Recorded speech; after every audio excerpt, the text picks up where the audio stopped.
Durante muitos anos, mas muitos anos mesmo, isso desde o final da década de 80, da década de 90, todas as vezes que o time do Flamengo não está bem, uma boa parte da torcida, até a maioria diria eu, torce para um jogo da virada de chave.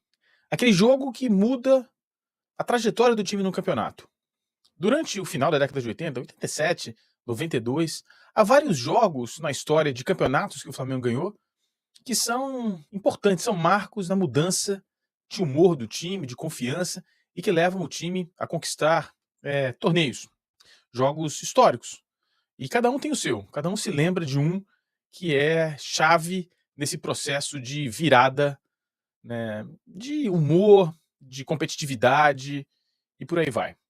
Você que está nos assistindo, você deve se lembrar de algum jogo que também tem essa característica. Né? Algum jogo que, de alguma maneira, fez com que o time para o qual você torça tivesse mudado o humor e caminhasse a partir daquele momento para conquistar um campeonato. Isso acontece e não dá para negar. Há muitos exemplos, inclusive recentes. Por exemplo, né, um dos jogos, você pode até considerar que não seja, mas um dos jogos que foi muito importante para essa mudança de chave na era Dorival Júnior, a era vitoriosa de Dorival Júnior, foi o jogo de volta da Copa do Brasil contra o Atlético Mineiro. Aquela história do inferno. Houve ali uma mobilização e a partir daquele momento o time ganha uma confiança e o time começa a jogar bem. Ou seja, eu não estou negando nessa abertura de programa que isso aconteça. De fato acontece. Né? Nós já vimos isso acontecer. Tem esse exemplo, tem outros exemplos, tem exemplos até históricos, tem exemplos que vão voltar até a década de 90, que são aqueles jogos que falam, ó, a partir desse momento o time ganha uma força. No caso específico do Flamengo, isso é tão real, tão forte, que isso também virou uma frase histórica do clube. Se deixar chegar, o Flamengo vence. Que era a força que o Flamengo ganhava nas retas finais de campeonato. Se deixasse o Flamengo chegar, o Flamengo conquistaria o título. Como eu disse, eu não estou negando a existência desse tipo de fenômeno. Mas eu quero minimizar a importância desse tipo de fenômeno. E eu observo agora, eu fico observando a torcida do Flamengo, eu fico observando os comentários. Os comentários se referem à esperança de alguns de que a partir de um determinado jogo, o Flamengo vai virar a chave e vai começar a jogar de maneira espetacular, ou vencedora, ou competitiva, ou simplesmente voltar a ser aquele time competitivo que se imaginou no começo dessa temporada. Quando se olhava no começo da temporada, falava, bom, o Flamengo vai ser um time competitivo, né, sem tomar gols e etc. Eu, inclusive, disse isso aqui no canal algumas vezes. Acontece que isso é o fruto da falta de planejamento e da falta de segurança nos processos do clube.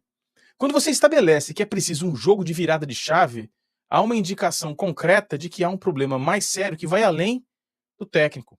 Um problema mais estrutural, mais profundo dentro do departamento de futebol. Pode ser que esse jogo contra o Corinthians seja o jogo da virada de chave? Pode. Tudo que eu estou falando aqui sobre a importância ou não importância disso, mas isso pode ser o jogo da virada. Esses jogos da virada às vezes eram contra adversários muito mais fortes, às vezes eram viradas do jogo, o time está perdendo de 1-0, um jogo difícil, aí o time vira no finalzinho, aí ganha confiança, enfim, em várias situações. Esse fenômeno tinha muito espaço no futebol de antigamente. A partir de agora a gente vai começar a ver isso com menos frequência, apesar de ainda acontecer, e isso é um indicativo de que falta um planejamento, que não é um trabalho sólido, no geral. Pode ser vencedor, mas não é sólido. E é preciso fazer essa distinção. Fazer essa distinção eleva o debate. O debate raso sobre esse venceu e esse perdeu é muito raso. E o vencer e perder numa análise superficial refere-se a um campeonato, não a um processo vencedor. Nem digo mais hegemônico, mas muito vencedor, muito competitivo. Você que está chegando agora, é muito importante que você chegue deixando seu like, que você se inscreva no canal e que você marque o sino de notificação. O seu like ajuda de maneira indireta na remuneração desse canal, já que a maior parte dessa remuneração vem da recomendação do YouTube. O seu like faz com que esse vídeo seja recomendado. Então, agora, tá chegando agora, tá vendo gravado, não importa. Deixa o seu like. Você se inscrevendo no canal e marcando o sininho de notificação, além do benefício de ser informado de tudo aquilo que a gente produz aqui nesse canal, você ajuda na visibilidade do canal. Nosso objetivo é só um, em termos de inscrição. Chegarmos a 60 mil inscritos até o dia 30 de maio. Teve um Twitter hoje de manhã, eu continuo chamando de Twitter porque eu acho que é mais legal do que X, ou X, de uma pessoa meio que me provocando, o Diego Ribeiro, dizendo: alô, Mauro César, Flazoeiro, Mundo na Bola. Seguindo os mesmos critérios de não renovar com o Dorival, o Tite não deveria ser mais cobrado? Eu coloquei lá sim, deveria, o Mauro também respondeu, e eu respondi na resposta do Mauro. Há uma semana atrás, exatamente uma semana atrás, eu fiz uma live chamando, né, dizendo: a chapa tá quente, e a pergunta da live é: quem vai cobrar o Tite? Ou seja, tá claro que o Tite precisa de uma cobrança, né? Claro. E também tá claro, tão claro quanto o futebol do Flamengo é ruim atualmente, tão claro quanto isso, é que não há ninguém no Flamengo apto a fazer uma cobrança que não seja apenas uma cobrança de resultado. Já falei isso várias vezes, eu não vejo alguém estabelecendo essa cobrança radical, tá? Não vejo, tá? Não vejo alguém sentando para ter uma conversa técnica com o Tite. Adenor, vem cá, por que tá acontecendo assim? Por que não tá fazendo assim? Por que não tem mudança? Quais são os problemas? Deixa eu até dar o crédito aqui, que foi uma mensagem muito boa. Eu não consegui ouvir a segunda mensagem, porque eu comecei a live, mas o Só Fala a Verdade, o Jonas, mandou um áudio bem completo para mim, e ele falou uma coisa que faz muito sentido, mas muito sentido. O Tite, no transcorrer do trabalho dele na seleção brasileira, ele começa a se aproximar cada vez mais de um sistema de jogo posicional, assim, de um sistema de jogo posicional ruim, né? Ruim, não é um sistema de jogo posicional de verdade. É um sistema posicional, digamos assim, simplificado, tá? O sistema de jogo posicional, por mais que você, né, que está sendo muito mal informado por uma grande parte dos comunicadores que usam o YouTube, às vezes até a imprensa tradicional, não é simplesmente ter um pontinho aberto, tá? Isso é uma bobagem, tá? E você pode, inclusive, não ser adepto do jogo posicional e jogar com pontos abertos, diga-se de passagem. O sistema posicional refere-se a uma série de outras regras para ocupação de posicionamento, como, por exemplo, não haver jogadores em setores similares. Você divide o campo de uma maneira diferente, com linhas, e os jogadores não podem ocupar os mesmos corredores, nem horizontais nem verticais, enfim. Tem vídeos aqui no canal a respeito disso, com detalhes. Ele não fazia isso, a seleção brasileira não tinha essa sofisticação.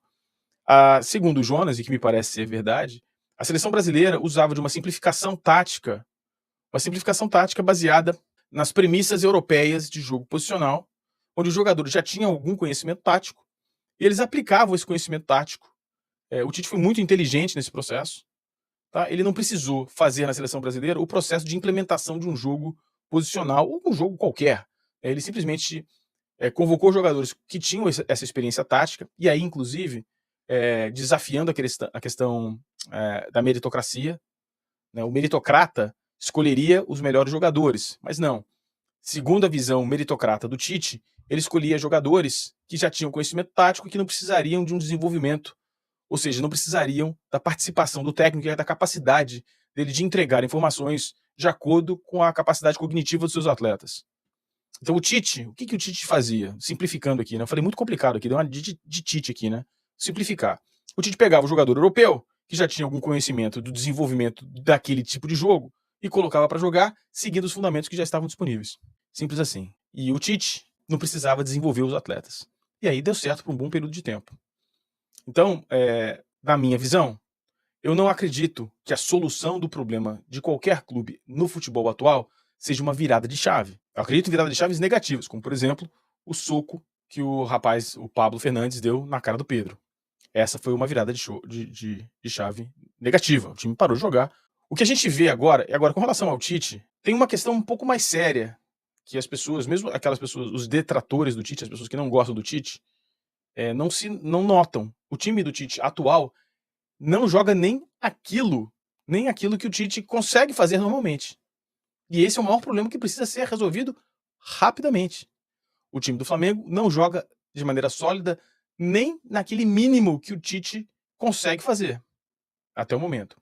Ele fez um pouco no Campeonato Carioca. No Campeonato Carioca, nos amistosos, havia uma movimentação ofensiva interessante que lembrava aquela do Corinthians, particularmente a movimentação do Jadson, que não ficava preso na ponta, que trocava de posição com o Renato Augusto, que entrava por trás do Renato Augusto, permitindo que o Renato Augusto e o Paulinho invadissem a área, abrindo espaço para a corrida do Fagner pela lateral direita. Havia várias movimentações interessantes que hoje não existem no Flamengo.